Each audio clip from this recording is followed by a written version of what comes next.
Bread, उस पे bake beans,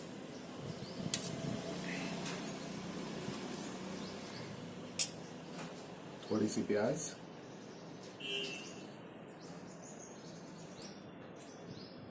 बारीक कटी हुई धनिया और कुछ हरे मिर्च के महीन टुकड़े। टॉपिंग के लिए इसमें हरी चटनी डाल दीजिए, थोड़ी सी, करीब आधी चम्मच। खाइए।